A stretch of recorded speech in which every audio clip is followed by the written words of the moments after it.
Cats is about a young kitten who goes on an adventure to find his mom, and his dad has to rescue him with the help of some friends. It's basically a Chinese ripoff of The Secret Life of Pets, but way more messed up.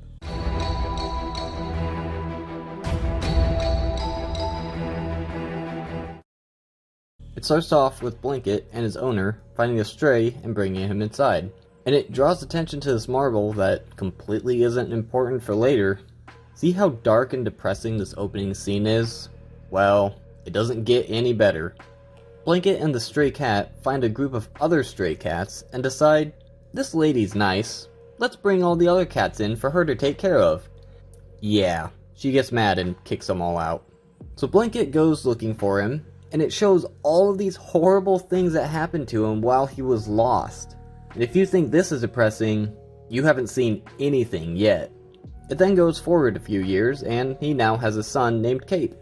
And the owner brings home a bird for some reason, and I guess she's not gonna have a cage for it since she has a perch that's just sitting out here. Does she not know how bad of an idea it is to have a bird without a cage? So, a couple things to note here for later. Mac has a habit of biting things, and Blanket is so afraid of water that he freaks out whenever he gets wet. But Blanket tells Cape and Mac about Peachtopia, which is basically a paradise for cats, and this marble leads the way to it.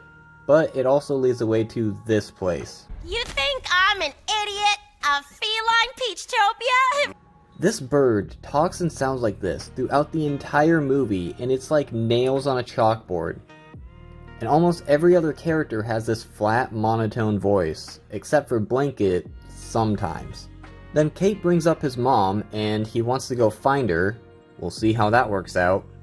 You would think Blanket would want to discourage Kate from sitting on the ledge like this, but he doesn't, so Kate starts climbing the ledge and damn near falls to his death. Blanket freaks out and brings up Kate's mom and tells him she went to Peachtopia. So Kate wants to go there, so he makes a flying machine, and no one tries to stop him, so he eventually makes a rocket. And this somehow works, so now he's gone, and Blanket has to go find him to make up for just being a terrible dad. But eventually Cape crashes into a zoo and meets a monkey who then goes away for the next 3/4 of the movie. And they find where Cape went by seeing a picture on this girl's tablet, even though they were way too far away to hear what she was saying or to see the glider in the photo. But back to Cape, and he finds some animal sculptures, and I wonder how those are made. I'm sure it's not in a horrible way at all, so. And these raccoons are capturing animals for some reason.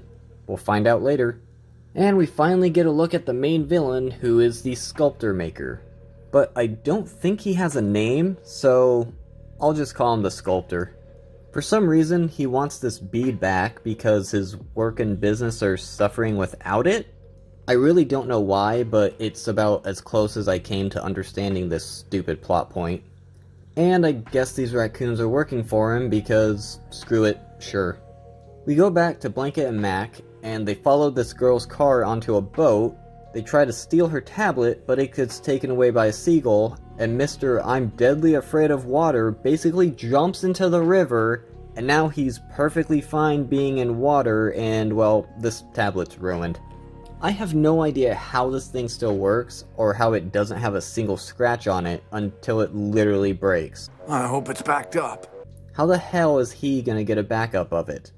We catch up with the stray cat from earlier, who leads Cape to his hideout, where he gives him some food and a shot of vodka. I assumed it was water when I first saw this, and thought it was kind of odd. But then I saw the labels on these bottles and realized it was alcohol. What the hell, movie? Then the raccoons go to this hideout to collect their monthly protection fee and to look for Cape. I just noticed that they're all wearing red armbands, and the way they act, I'm going to just assume you know the implication and move on. What the hell, movie? By the way, the stray says that Peachtopia isn't on the mountain, it's in the bottom of the lake. And on their way to find Cape, these two find a deer who tells them that Peachtopia is a metaphor that exists in their hearts. Okay, and these two others. How's Brother Antelope's? Technically he's an impala, which is a kind of antelope, so I guess I'll give it a pass. But I'm just gonna call him an impala. And they're just hanging out in the middle of the city, although I don't know why. I feel like it would make more sense to have these two track Cape to the zoo and introduce these two characters there, but they don't even serve any purpose, so I don't know why they're in this at all. But the stupid bird knocks the deer off of his pedestal, so they get mad and chase them away and get trapped in a cage. Back to Cape, this movie bounces around so much. Anyway, Cape makes an aqua suit to find Peachtopia, and these two see the generator is running, so they decide to turn it off. So Cape damn near drowns until the raccoons save his life and bring him to the henchmen. Seriously, why are these raccoons working for this guy, and how did this whole partnership even begin? This movie just throws things together and pretends like it makes sense. But they bring him to the boss, and he gets mad that the cat doesn't have the stupid bead and just throws him in a cage. And the monkey from earlier says that the sculptor makes molds by smashing animals with clay in the most brutal way possible. What the hell, movie? Who came up with this? This is supposed to be a kid's movie. Blanket tries to go out and save Cape, but it's raining, so look who's afraid of water again, because the plot needs him to. But he goes out anyway and gets freaking electrocuted, and almost dies. But back to the sculptor, who's deciding what animal to make a mold out of, and gets pissed about the bead again, so he decides, I want you to make me molds from all of them until they're all dead! What the f***, movie? Torment him to death. I swear, this is honestly supposed to be a kid's movie. I seriously don't even know what to say at this point. And if that wasn't bad enough, we get the story about how Cape's mom got knocked off a window during a storm and fell to her death. This movie is just completely depressing. But back to the caged animals, who I guess are about to die, and they try to escape by making this thing to push the lock open, and they have to change the way this door opens so this guy can get inside. Earlier in the movie, it swings inside the room, but for the last two scenes, it swings to the outside so he can get in. Why didn't they just make this door open the same way throughout the movie, or was it just too late to change it by the time they realized the mistake?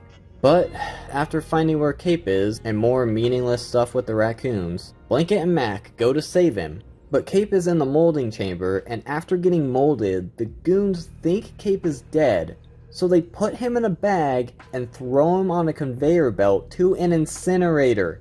And his dad thinks he's dead, so he's completely traumatized and broken.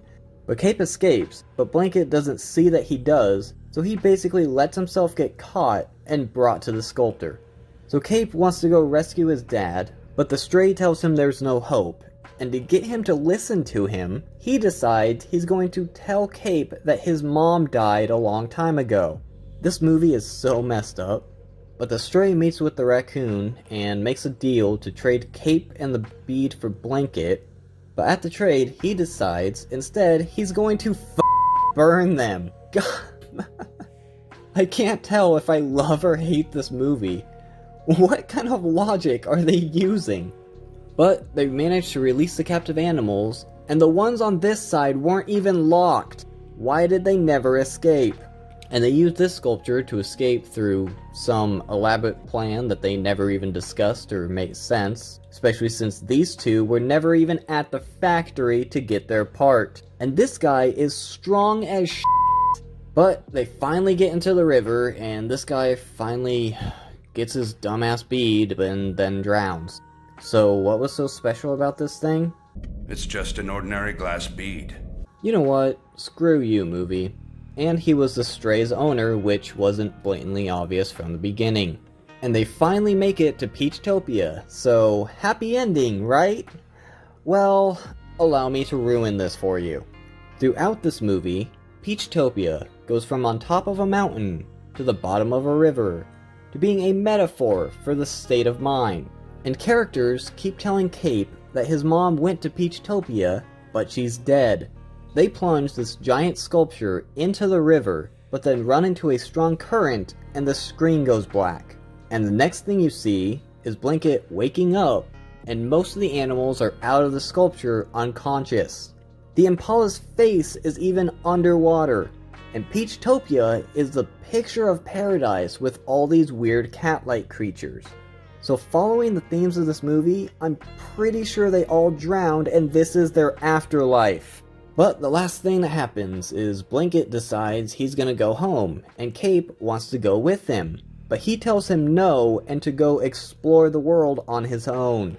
So Cape goes off on his own, and these two stay to do something, I don't know. This movie is way darker than I expected for a kids movie. It has one of the evilest villains I have ever seen in this type of movie. It may just be the cultural difference between China and the USA, but man, I did not expect him to just straight up try to kill all the animals and have it almost show it. The animation is well done, except for the human characters.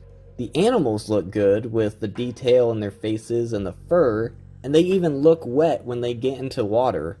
But the human characters just kinda seem off to me. The voice acting is really bad, with most of the characters just speaking in this flat tone, even when their lives are in danger. And I can't stand the bird.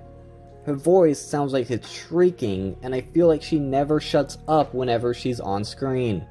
This honestly kinda seems like a cash grab for people who think it's related to the Secret Life of Pets series, but I don't think this is a kids movie though.